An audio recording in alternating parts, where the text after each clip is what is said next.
Hello and welcome to This Is Austin. Is it esports time to shine? I would absolutely argue that it is. So obviously, the world events of the last few months have impacted pretty much all aspects of sport, esport included. But it's also given a lot of opportunity, because if you look on ESPN, you look on Sky Sports, you look pretty much anywhere around the world, only now, after months of delay, are some sports starting to get back going. Whereas the entire time, esports has absolutely flourished. Well, that's not entirely true. Some pretty major events were canceled because of this. Like I remember the League of Legends was one of them. That was probably the biggest one. I think the CSGO qualifiers or some whatever tournament was big. Dota 2 was a big one that was postponed.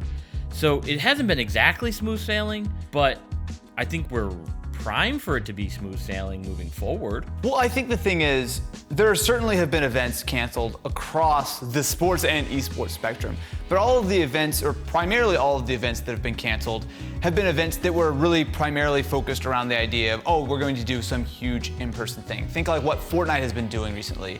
Obviously, there's a huge market for esports becoming bigger. And traditionally, before all of this stuff happened, that was very much the way to go about it, right? If you're Epic, you really want to promote Fortnite as a competitive game, you want to help spread its popularity, you're going to splash a giant pile of cash on some huge tournament, you're going to go rent out Wimbledon and just try to make something which is huge, which gets a bunch of headlines, which gets a bunch more people playing the game. Like, that makes sense. And I get why those events have been canceled, but the thing is, so much of esports has become a more organic thing that has really replaced sports in a lot of ways. So take, for example, F1 racing, which is personally one of the sports that I follow most. So obviously, the F1 season didn't get started. It came very close back in, I guess it was March, but we have not seen any racing yet this year.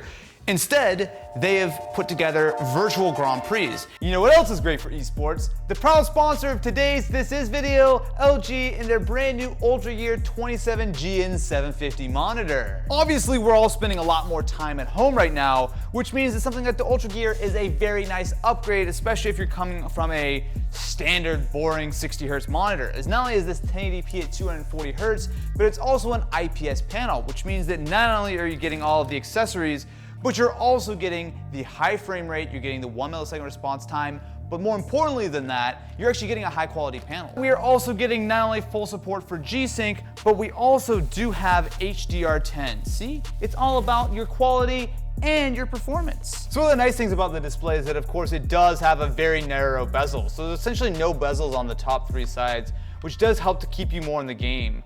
And 240 looks so smooth. Too bad we can't show you 240 in a video, or good gameplay in a video. So if you would like to experience being a winner, you can check out the LG UltraGear 27GN750 at the link in the description.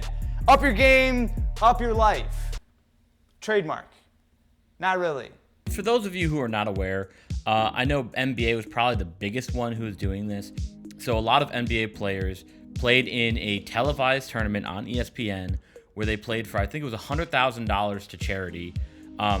And it was that was what ESPN was broadcasting instead of any type of sports. So that was probably the most mainstream esports has probably ever been.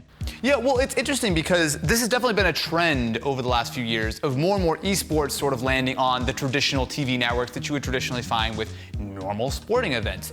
But the thing is, you look at the ESPNs of the world, there's no sports going on at all. They're desperate for something to put on air. And while they've sort of dipped their toes in covering things like Dota tournaments, it really hasn't been a major focus. But of course, there are huge tournaments for other more traditional esports titles like CSGO, like Fortnite. Did I just say Fortnite's a traditional esports title? You did, but I mean, I would have trouble arguing that it's not. Mainly because, again, it's one of the titles that really popularized it, because obviously you've had like StarCraft for decades at this point, right? Like 20 years? Well, yes, StarCraft, I think, was probably one of the biggest sort of esports games that really even revolutionized the term, right? Because you look especially in Korea, esports has sort of really been synonymous with the way that StarCraft 1 and of course StarCraft 2 have built out over Yeah, guys, probably has been almost 20 years at this point. You know what's interesting about this though is that there's certainly downsides, specifically when it comes to all of these celebrities and athletes who have started streaming, who've started participating in some of these online events, because there can absolutely be a downside, right? So just a couple months ago, there was a NASCAR driver who got fired for using a racial slur on stream, which obviously is just stupid. And even sort of more recently, there was an Audi driver for Formula E who got literally fired from the team because he hired a ringer. He hired a professional sim racer to play as him in the race. Wait. So the professional driver? Yes. In real life Formula E, real car. Now, did Audi immediately hire that ringer? Well, it's not the same thing. So while I will say that I obviously am biased here, but I do think that racing is probably the closest sort of esport to the real world competition, it's not the same thing, right? I mean, even the best sim in the world. There's no controller or joystick on the basketball. That's what I'm saying. Exactly. I can't just press X to pass. You know, it's literally like, this is not how you, I don't know why I just did jazz hands, but this is how I pass. I couldn't see that you did jazz hands, so I'm really glad that you vocalized that for me. Esports have obviously come a long way, and they're going to continue to grow, right? I feel there's no doubt. I'm sure these drivers who got fired were probably used to, you know, giving an interview after they win a race, but probably not so much when you're streaming for hours a day. There's certainly downsides to that, right? All it takes is for you to say one stupid thing that you weren't thinking about, you're on stream, and boom, you could be fired. There's huge consequences here. That being said, I would say for the vast majority of these cases, it's been a really cool thing for esports to see these, you know, real drivers or real athletes playing these games, and not only just sort of experiencing sort of everyone playing together, but also seeing all these drivers hanging out and chatting on their streams and doing ridiculous, silly things like racing lawnmowers on a game or something. Like, there's a lot that I think is being added there, and it's opening up a lot of people who probably never even tried sim racing or never even tried 2K to actually not only jump into the game, but honestly promote the entire idea of these games as legitimate esports. I 100% agree with you there. Again, esports, the whole point of why this would be, you know, succeeding right now is that they can be all online. And so if it was truly their breakout moment, I feel like the you know, the Dota tournaments or the League of Legends tournaments wouldn't have missed a beat. I think it comes down to money, right? So if you're one of these companies who's really trying to organize this huge splashy event where, you know, obviously you invite tons of people from all over the place, you're trying to get a lot of media buzz around it, it makes sense that you want to make some huge physical event. If that's not a thing, and certainly with the economic uncertainty of not knowing sort of where the money's coming from, whether or not advertisers are going to go on board, I get that some tournaments certainly have not gone forward and some things have been delayed, but I still think that this is a positive overall trend, right? Because you're going to see more of these things set up to be online. So I agree that's a positive trend. So what I think this sets up is for the next generation of esports players. I think it's going to be their time to shine. Now you're going to see, you know, the big sport heavy dad, the suburban dad really, who is seeing on ESPN, which he watches religiously, esports being a legitimate, not only hobby, but a legitimate career choice for some people. I think this is going to open up the accessibility of esports. And so while it may not be exploding right now the way we would maybe think it is with everything being online, I do think it sets up the openness for everything to explode maybe in a couple of years. So there are still a ton of hurdles that esports has to get over that are completely irrelevant to current world situations.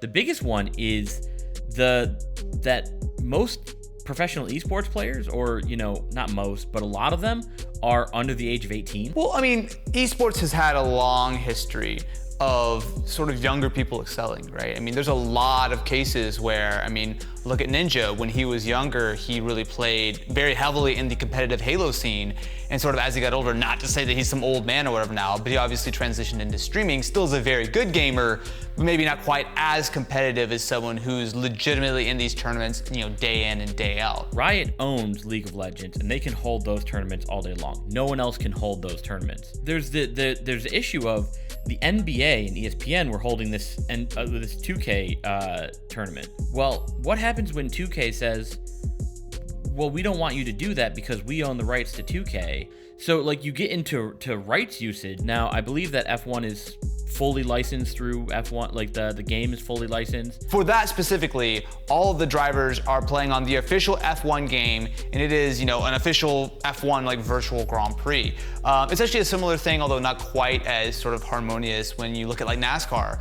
So you look at something like iRacing, which is very much the sort of dominant simulation sort of tool that NASCAR drivers have used for a long time. A lot of the NASCAR drivers were driving and they were actually being commentated on by the legitimate NASCAR commentators, and it was very much like a real race. Obviously, these things are always a little bit different. But yeah, it's been interesting to see. I do think esports, while certainly has more growing pains, I mean, if you've watched any of these sort of events, you've seen that it's maybe not the highest production values in the world, certainly nothing like these sort of sporting events that have been meticulously planned and honed, and sort of the productions have gotten so good that we don't even think twice about it. Or in fact, if you see one small problem on Monday Night Football, you're like, oh my God, I can't believe it, when you think about just how incredibly complex these things are. I think the next couple months will really play a big factor into that. Live sports are starting to come back. Just recently we had a football game. Oh, look at Matt. Well said, sir. Well said. I believe that was played in a completely empty stadium. If we start seeing that more, do we still get this traction with esports on ESPN? Because what's amazing and what's in a really cool way is that we're talking about ESPN and Twitch as equal rivals right now. 5 years ago, someone would be like, what are you, crazy? If we start getting live sports, do people, have we established enough of that esports seed for it to continue to grow, or does it kind of get brushed aside when live sports comes back? I don't think it's going to be that cut and dry, because yes, live sports are slowly coming back. But sure, yeah, so pretty much every sporting event in the entire world, as they're coming back, are playing or racing or whatever the case is with no fans. Obviously that makes sense. I think people would much rather see something versus nothing at all. But I think on the other aspect of things, these sort of comebacks are going to be slow. And ultimately, I think one of the biggest issues long-term for esports is the fact that these new games come out so frequently.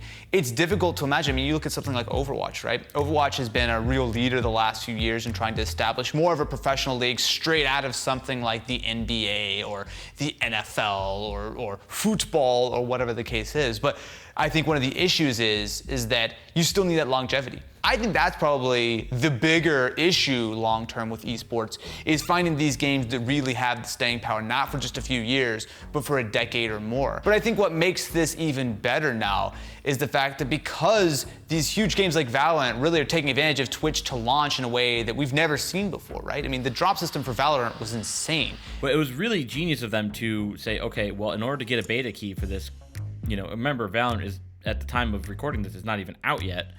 The only way to get a beta key is to watch the Twitch streams, and so it was a really ingenious way to do this. Yeah, no, absolutely, man. I feel like it's a very interesting time for esports and streaming in general, because really, you gotta look at the positive in life, right? If everyone has more free time to try a new thing, that's great, right? Develop that new streaming skill, get better at FIFA or Overwatch or whatever game it is that you want, and spend more time interacting with people who you may have seen on those glossy, well-produced NASCAR interviews like Ricky Bobby, but then on the flip side, you actually get that more raw, realistic sort of interaction with people who, on some sides, disappoint you and get fired from their jobs, but also might give you a better appreciation for the people who are really these well-rounded, talented individuals who are not only good at their sport, but good as a human being as well. And that's always a good thing. Thank you so much for watching this episode of This Is. Let us know what you think. Is it really esports time to shine?